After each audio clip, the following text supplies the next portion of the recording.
el nuevo o la nueva presidenta del Congreso. Vamos a escuchar lo que tiene que decir a la nación el propio presidente de la República. Vamos a evaluar la gestión de la nueva presidenta del Consejo de Ministros, Ana Jara, que hizo un excelente trabajo en el Ministerio de la Mujer. Del Ministerio de Trabajo no podemos decir nada porque duró unos meses nomás.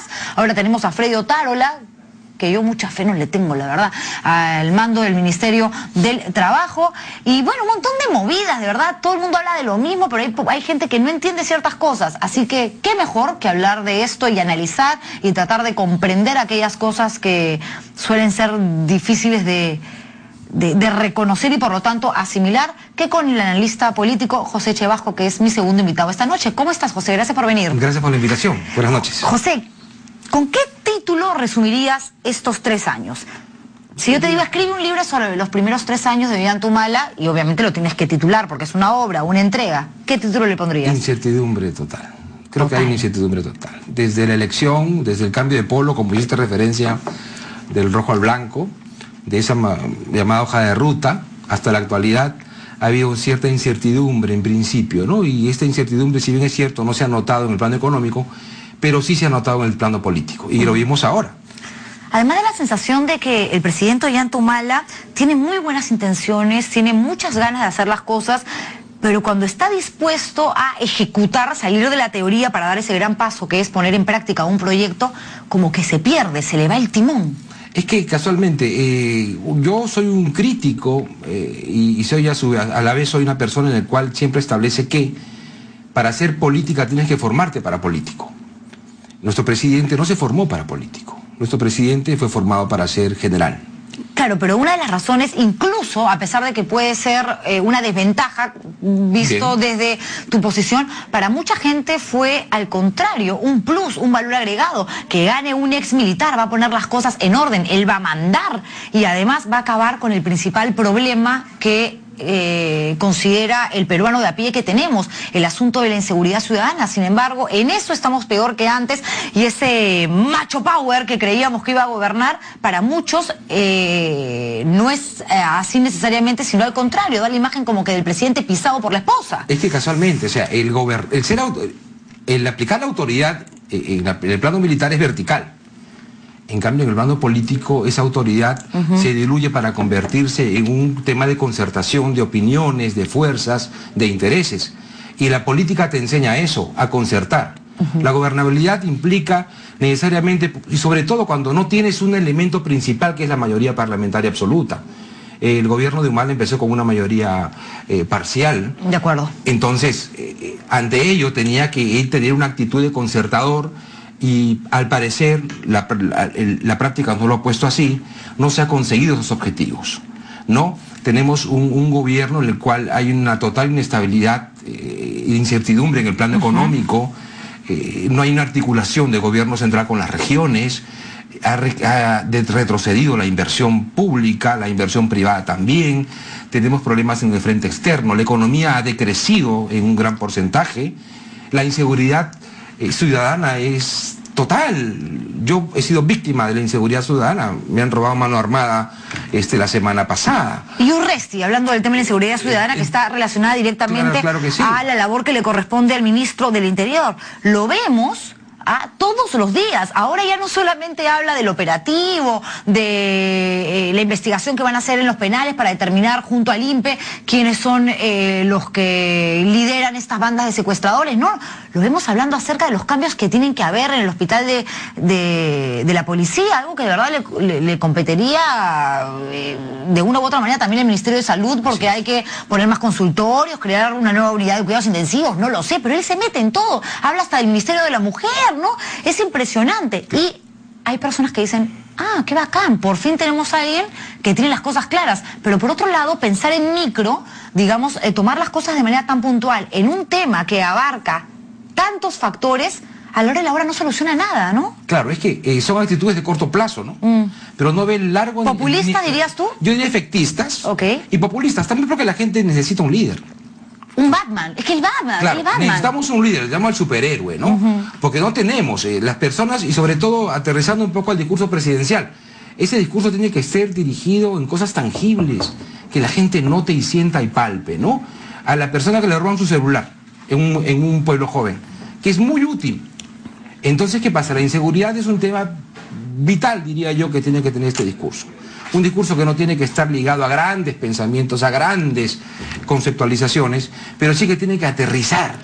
El tema de Urresti es eso, es un poco para cubrir la falencia de la falta de liderazgo en este tema, pero que también tiene que estar acompañado de políticas de mediano y largo plazo en el tema de seguridad ciudadana. ¿Fue injusto para ti, José, que el presidente de la República le diera todo su respaldo a Daniel Urresti frente a esta grave acusación, ¿no? Que dicen que habría sido el autor mediato de un asesinato en 1988 de un conocido periodista de la revista Caretas, y que prácticamente le pusiera la cruz a René Cornejo frente a la denuncia periodística donde un asesor de la presidencia del Consejo de Ministros buscaba información para desestimar, hacer una campaña en contra de un congresista de la República, Vitocho, Víctor Andrés García Belaúnde? Yo diría que son dos planos distintos, ¿no?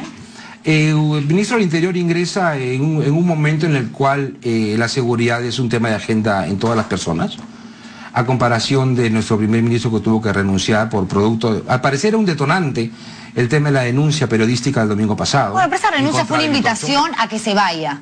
Pero no te voy a votar, presenta tu carta, ¿no? Pero otros dicen que también fue una condición para que el Congreso consiga votos.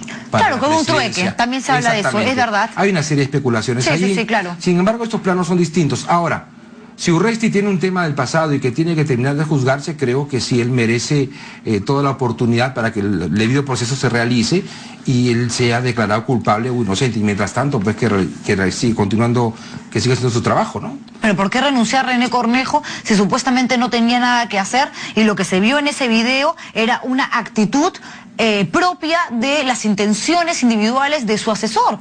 Renunciar es reconocer, sí, pues algo tengo que ver, ¿no? Es que ahí va mi interpretación por el tema de los votos. Creo que llegó en un momento en el cual, ¿no? Coincidieron, los astros se pusieron en línea y dijeron, esta es la oportunidad para poder garantizar. Y ojo, que eso se realiza antes de conocer la renuncia de los 6 parlamentarios de Gana Perú. Así es, que ha además resquebrajado al Congreso, ha generado una incertidumbre total, una inestabilidad en el gobierno muy fuerte. Nadie se imaginó que 6 parlamentarios iban a tener, yo lo digo, sin ningún problema, la valentía de ser consecuentes con lo que creían. Por más de que uno diga, qué tránfuga, claro, lo eligieron por Gana Perú y ahora se va. Se van porque ellos evidentemente apoyaban una causa. Una vez que la cosa cambia, si yo quiero seguir siendo consecuente y siendo honesta o honesto en el caso de los hombres conmigo misma, pues me abro, ¿no? Que es lo que hizo Esther Saavedra, Natalie Condori y compañía. ¿Para usted fue una buena decisión? ¿Coincide con mi interpretación o no? Cuando vi esta renuncia ya puesta en papel, me pareció una cosa digna de estos parlamentarios. Es más, hasta se habla de la posibilidad que ellos encarnen un nuevo nacionalismo, ¿no? Dado el cambio de programa político y programático que ha realizado este gobierno respecto a ese tema. Pero sí, lamentablemente, y esto es lo lamentable, que el Congreso sigue fraccionándose. Ya tenemos 9 grupos parlamentarios. Y además con poquitísima gente. O sea, Gana Perú tiene 37 parlamentarios, la bancada oficialista. Fuerza Popular, que es la principal de oposición, tiene 36, uno menos. Prácticamente esto es un empate técnico. Perú Posible, 11. Acción Popular Frente Amplio, 10. Y después vienen los más chiquitos, ¿no? Solidaridad Nacional 8, Unión Regional, PPC, Concertación Parlamentaria 6, Dignidad y Democracia, Independiente 1, Pobre S. Pero finalmente estamos viendo un Congreso donde cada uno dispara para su lado. Claro. Y a la hora lo que uno ve es el resultado de una balacera donde al pueblo, no al ciudadano de a pie, le viven cayendo balas, que son las malas noticias del Parlamento, y nadie hace nada para cambiar las cosas. ¿Qué tan peligroso sería que mañana Ana María Solórzano se convierta en la próxima presidenta de la mesa directiva? Mira, ¿lo ve peligroso en todo caso? ¿Lo ves peligroso? Creo que el hecho de que un presidente del Congreso en estas alturas pertenezca al mismo partido de gobierno, espero que no sea un aspecto en el cual tenga que ver con la agenda parlamentaria. Creo que el Congreso precisa, en este año sobre todo, de una presidencia de oposición. Ok, pero no necesariamente porque sea, digamos, de oposición. Freddy Otárola, oficialista, fue el presidente del Congreso durante todo este tiempo y a la gente como que no le molestó. Lo que específicamente fastidia ahora, dentro y fuera del Parlamento, es que Ana María Solórzano haya sido la candidata impuesta por Nadine Heredia, algo que ha generado además un malestar al interior de la bancada, porque tienen que ser los congresistas, los parlamentarios, quienes deciden quiénes los representan. Pero Julián, algo más, acuérdate que el anterior presidente del Consejo de Ministros casi no se le aprueba la confianza, casualmente, porque se hablaba de la intervención de la primera dama en las acciones de gobierno, y se le dijo a él: señor, si usted quiere la confianza nuestra, consiga de que la primera dama no intervenga en las sesiones de gobierno. Y por esa razón se le da la confianza. Meses después, ¿qué nos está sucediendo? Que nuevamente la primera dama coloca a la candidata a la presidencia del Congreso, y es un tema, yo creo que los parlamentarios han debido tomar más en cuenta para evitar sobre todo la injerencia, porque el Parlamento es un poder del Estado autónomo. Tiene autonomía política, administrativa, y creo yo que deben hacerse respetar los fueros. Por eso te repito la pregunta: ¿crees que si mañana Ana María Solórzano se convierte en la nueva presidenta del Congreso, no haya objetividad, no haya esa independencia, esa autonomía que requiere el Poder Legislativo justamente por la cercanía a Nadine Heredia? Uno es eso, y lo otro es, hay que ver su capacidad de armonizar los criterios a nivel de un Parlamento tan fragmentado. Ok, entonces te hago la siguiente pregunta, ya no sobre Ana María Solórzano, sino por Ana Jara, una persona también muy cercana a Nadine Heredia, que ha sido ministra de la Mujer, ministra del Trabajo, una persona con las ideas muy claras, ha generado buenos comentarios en la población, y ahora es la premier. ¿Es preocupante que ella sea específicamente la premier? Es que ya hemos visto la acción de Ana Jara. Cuando fue ministra de la Mujer, bueno, primero congresista, ministra de la Mujer, luego ministra de Trabajo, hemos notado que ella tiene muñeca política. Es verdad. Y lo que no tenía el anterior presidente del Consejo de Ministros, si bien es cierto, era un hombre ligado a los temas de las inversiones, a un tema... Pero no un político nato, no un militante. No era un político, pero ese era el brazo quizás que le faltaba al gobierno. Entonces la posición de Ana Jara ahora como presidente del Consejo de Ministros le da un mejor movimiento político a las acciones que el gobierno quiere llevar. Repito, en un Congreso totalmente fragmentado, es preciso que la persona que articule el Parlamento tenga una muñeca suficiente y la habilidad para poder hacer concertar criterios tan distintos como lo estamos viendo ahora, ¿no? Le decía justamente a Martín Belaúnde, mi anterior invitado, que estos 3 años han sido bastante difíciles, y quizás también en un porcentaje hasta injusto para el propio presidente de la República. La coyuntura, la realidad, las circunstancias le han jugado en contra, ¿no? Pero en los últimos meses, no vamos a hablar de los primeros 3 años, sino ahorita nomás, aquícito nomás. Corrupción en casi todas las regiones, ¿no? Presidentes regionales presos, otros no habidos, una bancada absolutamente deteriorada, el caso Orellana, el tema de la renuncia de René Cornejo tras el escándalo del asesor, el escándalo López Meneses. Es alucinante, acá hay de todo como en botica. Parece la botica del pueblo, pero no es el gobierno aprista. O la botica de Azul. Fíjate. O la botica de la solidaridad. También, bueno, tantas boticas, bueno, de todo como en botica. Así es. Pero esto es hecho, mira, la política es... Los problemas emergen. La emergencia nace de eso, que emergen de la nada y en el momento menos esperado. Pero emergen también cuando hay cierta vulnerabilidad, ¿eh? Emergen cuando tú no has puesto los candados suficientes para poder adelantarte los hechos. Así es. Y cuando Martín Belaúnde, el congresista, nos hablaba del tema de la gobernabilidad y gobernanza, implica que hay que aplicar criterios de gobernabilidad. Y la gobernabilidad es tener la suficiente capacidad, autoridad, sí, pero en una gobernabilidad democrática implica saber concertar los diferentes criterios y aspectos, porque el gobierno no solamente es el Palacio de Gobierno. El gobierno es el Poder Judicial, es el Congreso de la República y otras instituciones que tienen que transmitir a la población un clima de estabilidad que no tenemos ahora. El gobierno es el gobierno central, por lo tanto el encargado además de fiscalizar y ver cómo se manejan los gobiernos regionales, porque para eso fue creado todo este asunto de la descentralización, que al final cuando se presentó, no en este gobierno hay que decirlo, pero el escándalo ha saltado en este gobierno justamente. ¡Qué cool, qué bacán, descentralización! Uy, tantos departamentos van a ser representados por una presidencia regional. A la hora y la hora han sido gobiernos departamentales, ni siquiera regionales. No son regiones. Y presididos por personas, caracho, que no están ¿qué tales joyas? Claro. ¿Qué exposición de la joya de Montesinos ni 8 cuartos? Acá tenemos unas joyazas, esmeraldas, rubíes, es una cosa impresionante. Pero ahí le faltó también muñeca presidente, ¿por qué?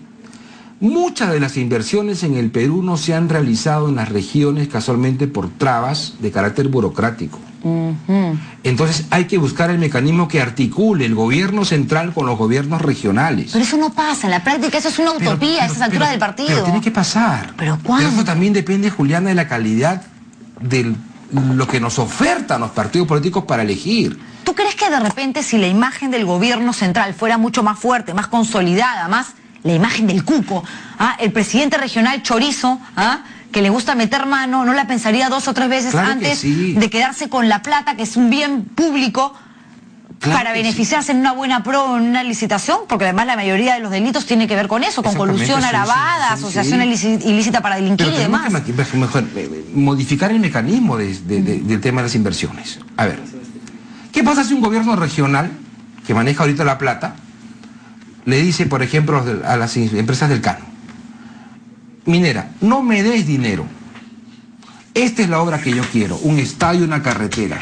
constrúyela tú en un plazo tal, y la Contraloría se encarga de verificar si la empresa privada está cumpliendo. Claro, obvio. Entonces hay que buscar modos inteligentes de hacer inversión pública. Sí, de acuerdo. Entonces creo yo que aquí el presidente de la República tiene que hacer unas nuevas articulaciones para poder generar confianza. Tiene que haber un choque de confianza, ¿no? Los peruanos, en general, yo particularmente, no siento una autoridad que me dé confianza para aspectos tan vitales como la seguridad, las inversiones, el tema económico y otras que forman parte de la agenda de las personas, ¿no? Es cierto. A ver, según Datum, una de las últimas encuestas, en estos 3 años de gobierno de Ollantumala le pidieron a la gente, además, a ver, de 0 a 20, como si fuera colegio, ¿no? Hagamos de cuenta que tú eres el profesor y yo soy la profesora. ¿Qué nota le pondrías al presidente Ollantumala? Pobrecito, lo han jalado, 9.4. Con Roche, yo ni en conducta me he sacado esa nota. O sea, un poquito menos, la verdad, para ser honesta. Tenía matrícula condicional, pero bueno, yo no he sido ni pretendo ser presidente de la República. 9.4. Algunos dicen, tampoco es justo, pobre, se le ha caído pues la noche, ¿no? El tema es, ¿qué debería de hacer para terminar la entrevista? José, te lo pregunto directamente, este 28 de julio, Ollantumala, ¿cómo tendría que ser el mensaje en cuanto a forma y fondo? Porque el fondo puede ser buenísimo, pero si la forma termina siendo tan densa como la del año pasado, nos quedamos todos dormidos y no entendimos nada. Fueron 2 horas interminables. 2 horas y 15, yo estaba así con el reloj. Él creo que estamos en la época de las percepciones. Él tiene que transmitir percepción de autoridad. Tiene que transmitir que él lleva los pantalones y que él gobierna. Tener un discurso que no sea aburrido, tener un discurso que sea práctico para la gente, un lenguaje sencillo, que la gente cuando escuche algo del presidente esté escuchando que él está pensando en sus problemas, que los problemas nacionales tienen que ser reducidos al problema que tú y yo y la persona que nos está viendo en su cama en este momento tiene. Claro, de acuerdo, totalmente de acuerdo. Entonces tiene que ser algo de ese sentido, que se olvide de las grandes frases para hablar de cosas sencillas que tengan que ver con la felicidad de las personas. Por eso me gusta esa entrevista, José, porque además tú eres didáctico, conciso para hablar. A mí me aburre la gente que habla en difícil. ¿Creen que son más inteligentes o que saben más o que hacen mejor las cosas por decir hola, ¿qué tal? ¿Cómo están? Bienvenido. Es como que yo mañana, hola, ¿qué tal? ¿Cómo están? Bienvenidos a ustedes. Estilo Juliana, voy a hablar acerca... O sea, ¿por qué? La gente quiere... Yo también quiero la sencillez. A mi profesora me decía, mira, Pepe, si la persona que te está escuchando ahorita está en Huaycán, ¿te entiende? Triunfaste. Así es. Y hay que dirigirnos para esas personas. Yo estoy totalmente de acuerdo contigo, José, y te agradezco por haber venido, porque creo que nos has aclarado el panorama desde una mirada mucho más objetiva y hasta panorámica, ¿no? Porque me parece que has barrido toda la situación de una manera precisa y contundente, cosa que te agradezco y estoy segura que te lo agradecen también nuestros televidentes. Yo encantado y de unas felices fiestas patrias. Igualmente, y felices fiestas patrias, a comer turrón, a ponerse la escarapela, a disfrutar del desfile militar y a recibir gratis si se puede. Cosa que aquí este pechito no va a recibir, pero no importa, tengo mi turrón. Ya somos 2. ¿Tampoco? Tampoco. Así es, pero tengo mi turrón de RPP, así que estoy contenta. Y si me echan un poquito de trago acá, una copita, los chicos se vacilan. Nos vamos a la pausa comercial.